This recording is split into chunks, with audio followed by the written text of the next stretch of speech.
በኢራንና በምዕራባውያን ኃይሎች መካከል ያለው የጦርነት ስጋት በአሁኑ ወቅት የዓለም የኢኮኖሚ የፖለቲካ ዋነኛ ጭንቀት ምንጭ ሆኗል። በተለይ በሆርሙዝ ስትሬት አካባቢ የሚታየው ወታደራዊ ፍጥጫ ለዓለም አቀፍ የንግድ መስመር ትልቅ ስጋትን ደቅኗል። ይህ ጠባብ የባህር መስመር በየቀኑ በሚሊዮን የሚቆጠር በርሜል ድፍድፍ ዘይት የሚጓጓዝበት በመሆኑ እዚህ አካባቢ የሚነሳ ማንኛውም ግጭት የነዳጅ ዋጋን በከፍተኛ ሁኔታ እንዲንር ያደርገዋል። ኢራን ስትራቴጂካዊ በሆነው በዚህ የባህር ሰርጥ ላይ ያላትን ተጽዕኖ የዓለምን ኢኮኖሚ አንቆ ለመያዝ የሚያስችል አቅም ይሰጣታል። ኢራን የምዕራባውያን ማዕቀብና ወታደራዊ ጫና እየበረታ ሲሄድ ኢራን የባህር መንገዱን የመዝጋት እርምጃ ልትወስድ ትችላለች የሚል ስጋት አለ። እንዲህ አይነቱ እርምጃ ደግሞ ኢንሹራንስ ዋጋን ከመጨመሩ በላይ የዓለም አቀፍ የሎጂስቲክስ ሰንሰለት በማናጋት በታዳጊ ሀገራት ላይ የኑሮ ውድነትን ያስከትላል። በመሆኑም ይህ ጦርነት ከወታደራዊ ግጭት ባለፈ የጥቁር ወርቅ ወይም የጥቁር ነዳጅ ጦርነት ተብሎ ሊጠራ ይችላል። የነዳጅ መስመሮች መዘጋት በኢንዱስትሪዎች፣ በትራንስፖርቶችና በጠቅላላ የዓለም የገንዘብ ገበያ ላይ የሚያሳድረው ጫና ከባድ ነው።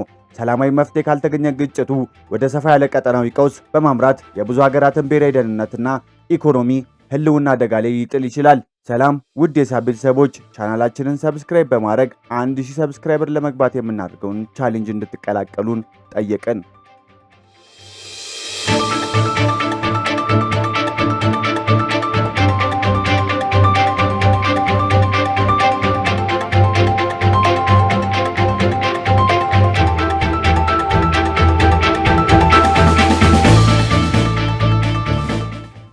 በአሜሪካና በእስራኤልና በኢራን መካከል ያለው ግንኙነት ለበርካታ አስርተ ዓመታት በመካከለኛው ምስራቅ ለሚታዩ አለመረጋጋት ዋነኛ ምክንያት ነው።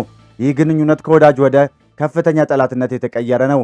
ከ1971 በኢትዮጵያ አቆጣጠር የኢራን አብዮታዊ በኋላ ከዚህ በፊት ኢራን በወቅቱ ከነበሩ ሻህ መሪነት በአሜሪካና በእስራኤል የቅርብ ስትራቴጂካዊ ወዳጅ ነበረች። ይሁን እንጂ አብዮቱ እስላማዊ መንግስት ካቋቋመ በኋላ ግንኙነቱ ሙሉ በሙሉ ተቋረጠ።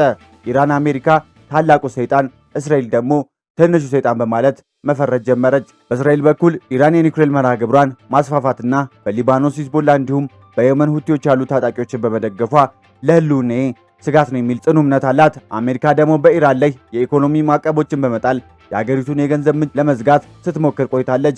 በተለይ የሆርሙዝ የባህር ሰርጥ የሚታየው ፍጥጫ ከሶስቱ ሀገራት መካከል ያለው ግንኙነትን ይበልጥ አካሮታል። ኢራን ቀጠናዊ ተጽዕኖን ለማስፋት የምታደርገው ጥረት በአሜሪካና በእስራኤል በኩል በወታደርና በደህንነት ስራዎች ምላሽ እየተሰጠውም ይገኛል። ይህ የጥላ ጦርነት ሻዶ ኦፍ ዋር በአሁኑ ወቅት ወደ ቀጥተኛ ግጭት የማምራት ስጋት ላይ ያለ ሲሆን በዚህም የዓለም አቀፍ የነዳጅ ገበያና በፖለቲካ መረጋጋት ላይ ትልቅ ጫና እያሳደረ ይገኛል። ዶናልድ ትራምፕ በኢራን ላይ የያዙት ጠንካራ አቋም በአገሪቱ ስትራቴጂካዊ ኢኮኖሚና ወታደራዊ እንቅስቃሴዎች ጋር በጥብቅ የተያያዘ ነው። ትራምፕ ኢራንን በመካከለኛው ምስራቅ ለሚታዩ አለመረጋጋት ዋነኛ ምንጭ አድርገው የሚመለከቷት ሲሆን በተለይ የኒውክሌር መርሃ ግብሯ በከፍተኛ ሁኔታ ይቃወማሉ። እንደ አውሮፓውያን አቆጣጠር በ2018 አሜሪካ የኢራንን የኒውክሌር ስምምነት ጄሲፖ ያስወጡትም ስምምነቱ የኢራን የኒውክሌር ቦምብ እንዳታመርት አያግዳትም በሚል እምነት ነበር። ይህ እርምጃ በኢራን ላይ ከፍተኛ ጫና ማክሲመም ፕሬሸር የሚያሳድር ፖሊሲ እንዲከተሉ አድርጓቸዋል። በተጨማሪ ትራምፕ በኢራን በተለያዩ ሀገራት ውስጥ የሚንቀሳቀሱ አማጺ ቡድኖችን በገንዘብና በጦር መሳሪያ በመርዳት ቀጠናዊ ተጽዕኖ ለማስፋት የምታደርገውን ጥረት ይቃወማሉ። በተለይ በሆርሙዝ የባህረ ሰርጥ አካባቢ የሚታየው የኢራን ወታደራዊ እንቅስቃሴና የነዳጅ የንግድ መስመሮች የመዝጋት ዛቻ ለዓለም ኢኮኖሚና ለአሜሪካ ስትራቴጂካዊ ፍላጎት ትልቅ ስጋት እንደሆነ ይገለጻል። ይህ ሁኔታ የነዳጅ ዋጋን ሊያናጋና የዓለም ኢኮኖሚ ደህንነት አደጋ ላይ ሊጥል እንደሚችል በተደጋጋሚ ሲጠነቀቅ ቆይቷል።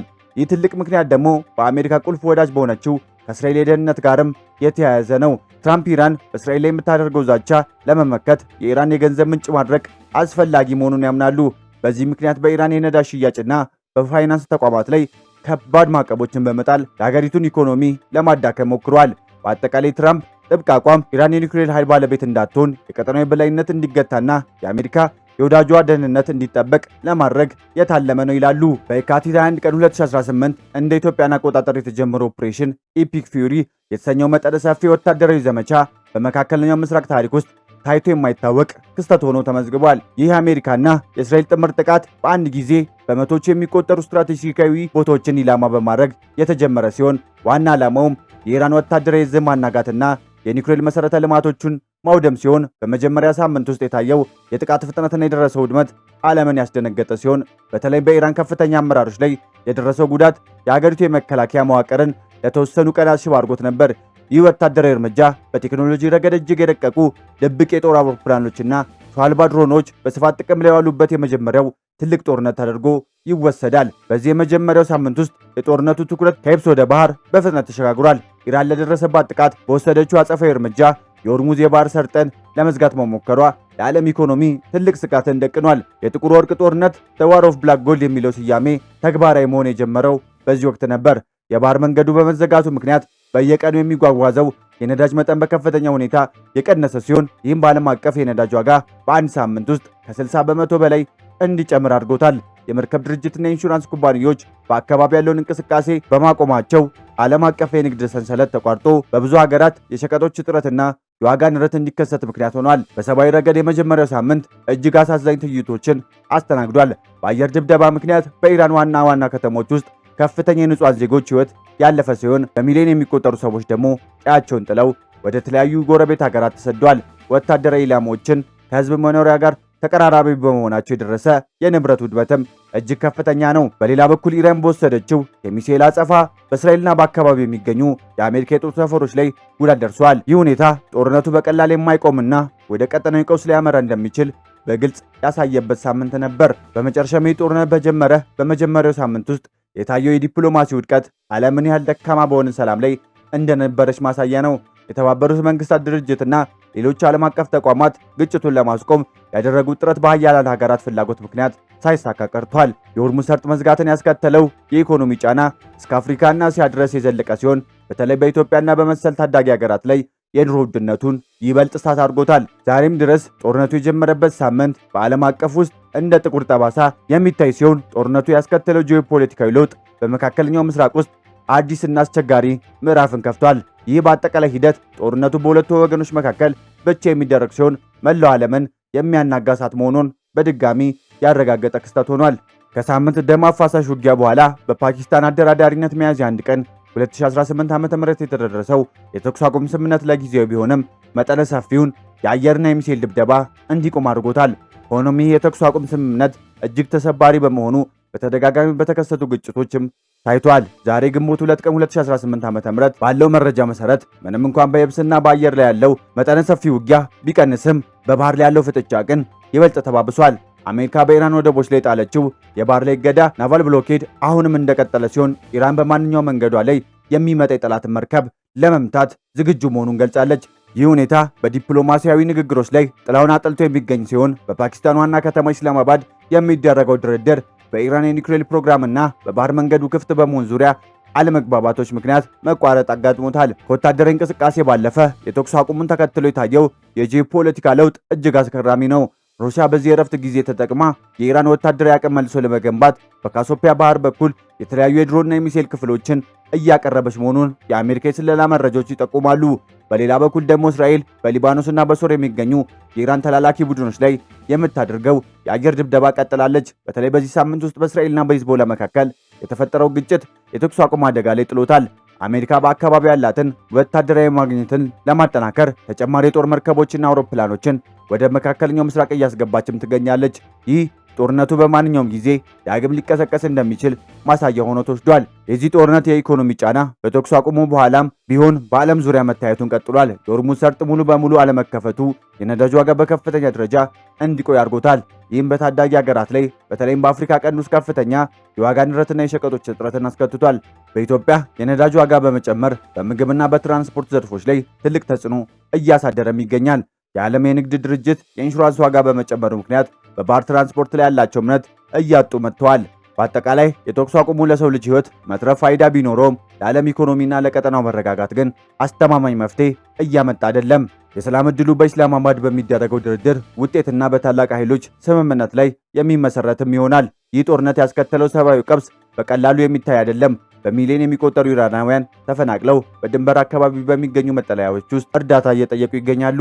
ታዲያ በዚህ በኢራንና በምዕራባውያን ኃይሎች መካከል የተቀሰቀሰው ይህ ጦርነት ወደፊት ምን ሊያስከትል እንደሚችል መገመት እጅግ አሳሳቢ ቢሆንም ካለፉት ታሪካዊ ክስተቶች በመነሳት የተወሰኑ ነጥቦችን ግን ማንሳት ይቻላል። በመጀመሪያ ደረጃ በዚህ ጦርነት የምንጠብቀው ትልቁ ነገር ከፍተኛ የሆነ የጂኦፖለቲካ ለውጥ ነው።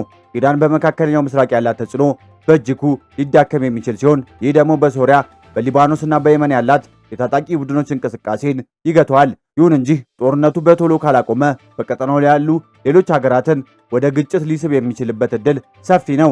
ይህ ጦርነት ዓለም አቀፋዊ መልክ እንዲይዝም ያደርገዋል። በኢኮኖሚ ረገድ በዓለም ረጅም ጊዜ የሚቆይ የነዳጅ ዋጋ መናር እና የሸቀጦች እጥረት ሊያጋጥም ይችላል። የሆርሙዝ ሰርጥ ሙሉ በሙሉ ወደ ቀድሞ ሁኔታ ተመልሶ የንግድ መርከቦችን በነፃነት እስካልተንቀሳቀሱ ድረስ የኑሮ ውድነቱ በሁሉም ሀገራትና በሁሉም ቤት ማንኳኳቱ አይቀሬ ነው። ይህም መንግስታት በህዝቦች ላይ የሚያደርሱትን ቅሬታ ለመቀነስ ሲሉ ጦርነቱ እንዲያበቃ ከፍተኛ የዲፕሎማሲ ጫና እንዲያደርጉ ያስገድዳቸዋል። የጦርነቱ ፍጻሜ እንዴት ሊሆን ይችላል ለሚለው ደግሞ ምናልባት አሸናፊና ተሸናፊ በሌለበት ሁኔታ በድርድር ሊጠናቀቅ እንደሚችል መገመት ይቻላል። የሚከፈሉ ሰብአዊና ቁሳዊ ከሚገኝ ድል በላይ እየሆነ ሲመጣ ወደ ጠረጴዛ ዙሪያ መምጣታቸው አይቀሬ ነው። ጦርነቱ የሚያበቃው የኢራን የኒውክሌር መርሃ ግብሯን በተመለከተ አዲስና ጥብቅ የሆነ ስምምነት ለመፈረም ስትስማማ ነው። አሜሪካ ደግሞ የጣለችው የኢኮኖሚ ማዕቀብን ለማንሳት ቃል ስትገባ ሊሆን ይችላል። የሰላም ድርድሩ ሂደት እጅግ ውስብስብና ረጅም ጊዜ የሚወስድም ይሆናል። ድርድሩ በገለልተኛ ሀገራትና አደራዳሪነት የሚከወን ሲሆን በዋናነት በኢራንና በእስራኤል መካከል ያለው የህልውና ስጋትን ለመቀነስ የሚያስችሉ ዋስትናዎች ላይ ያተኩራል። ኢራን በቀጠናው የምታደርገውን ወታደራዊ እንቅስቃሴ ማስፋት እንድታቆምና በምትኩ የኢኮኖሚ ድጋፍና የንግድ ግንኙነቶች እንዲፈቀዱላት የሚጠይቅም ስምምነት ሊደረስ ይችላል። በመጨረሻም ዘላቂ ሰላም ሊመጣ የሚችለው በመካከለኛው ምስራቅ ሀገራት መካከል አዲስ የደህንነት መዋቅር ሲዘረጋ ብቻ ነው። ይህም ሁለቱ ወገኖች ያሳተፈና የጋራ ጥቅምን መሰረት ያደረገ መሆን አለበት። ጦርነቱ ያስከተለውን ውድመት እጅግ አሰቃቂ በሆነ መንገድ ድርድሩ የሰዎችን ህይወት ለመታደግና ዓለም አቀፍ መረጋጋትን ለመመለስ ቅድሚያ መስጠት ይኖርበታል። ይህ ሂደት ዓመታትን ሊወስድ ቢችልም ለዓለም ሰላም ሲባል ሌላ አማራጭ የለም።